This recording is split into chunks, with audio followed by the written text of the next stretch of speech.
Let us understand how we can load the data into databases using utilities provided. Most of the databases provide data loading utilities. One of the most common way of getting data into database tables is by using data loading utilities provided by the underlying database technology. However, when it comes to the terms, we typically see the terms such as export, import, SQL loader, external loader, data loader, etc.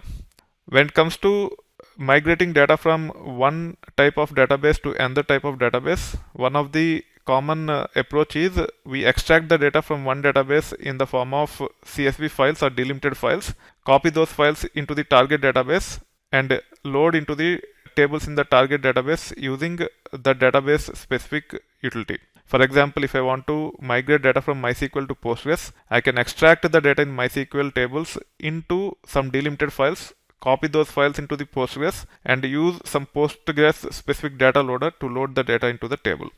Let's see some examples here so that you understand what I'm talking about.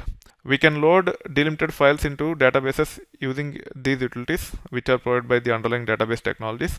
Here are the steps we can follow to load the delimited data into the table. Once we have the files, we need to ensure that the files are available on the server from which we are trying to load.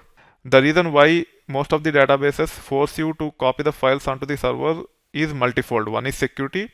Second one is performance. By having the files on the server to which we are trying to load the data, the performance will be better irrespective of the size of the file.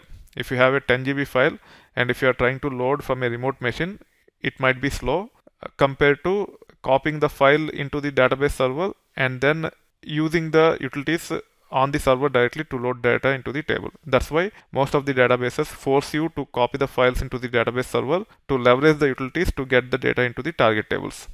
Once the files are available, you need to ensure that database and table are created for the data to be loaded. We need to run relevant command to load the data into the table. Then we have to validate by running some queries against the tables. These are the most fundamental steps.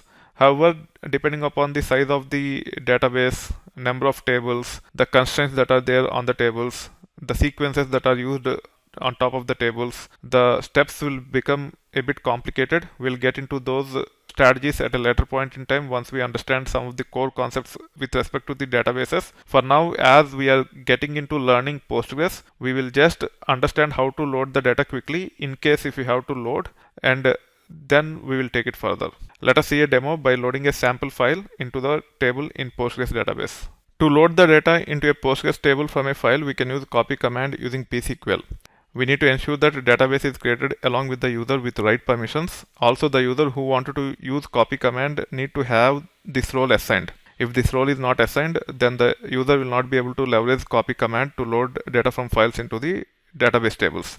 We have to create the file with sample data. In this case, data is added to users.csv under this location /data/sms_db. You can actually open the terminal here and you should be able to see the details.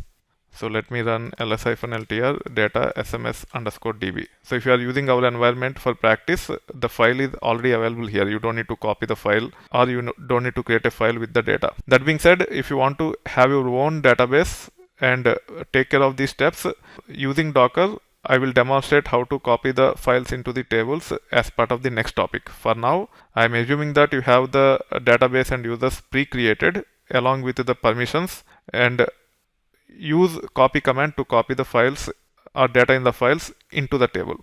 So as we have the file, now it is time for us to connect to the database. We can leverage this command. In my case, the database is itversity_sms_db. The username is itversity_sms_user. It is running on the same server on which I am connected to, and hence I am using localhost. Otherwise, you have to specify the appropriate IP address or DNS alias, and the port number is 5432. Let me connect here. It will prompt for the password. I have to enter the password here. Now I am connected to the database. I can say /d to list the tables. There is only one table called as t. Now I am creating the table called as users here. So this is the create table command. Let me run this.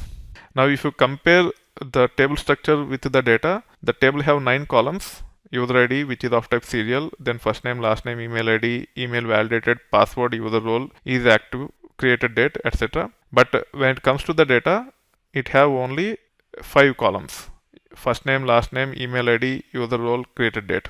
Also, this file contain header. The first line in the file is nothing but a header. It's not the actual data. We need to keep this in mind, because when it comes to copy command, while copying this file, we have to say that this file contains the header, so that this is skipped. We can actually specify the column names while using the copy command. Let me show you how the copy command look like. So copy users is the table name, and these are the columns in the table. Then from, you have to specify the path of the file in single quotes like this. As our data is comma separated or comma delimited, we have to say delimiter comma like this. We are trying to load using CSV, and hence CSV. And then as our file have header, we are specifying header here. So this is a very simple command which will facilitate us to load the data from this file into this table using these columns. However, for other 4 columns, for example, in case of serial, the column will be populated using sequence. When it comes to user email validated, by default it is false, and hence the value that will be used while loading data into the table for user email validated will be false. For password it will be null. For is active, again it will be false. For created date, it will be the current date. So depending upon the defaults, it will try to get the data into the other columns. If there are no defaults, it will just populate with nulls. So this will take care of loading the data in the file into the table using these 5 columns and the default values as well as the sequence generated numbers in case of user ID. Now let us run this command. Now the copy is successful. It have copied 5 records. Now I should be able to validate by saying select star from users. It will take care of running the query against the table, and you can see the data here. So the data is loaded successfully. So this is how you can leverage the data loading utilities provided by the underlying database technology to get the data into the table. This is a very simplified example. The actual strategies will change depending upon the scope of the database migration, and hence you have to come up with a plan, you have to come up with several scripts, load the data into the tables, and also you have to come up with a strategy to test to ensure that all the data is copied from the source system to the target system without any gaps.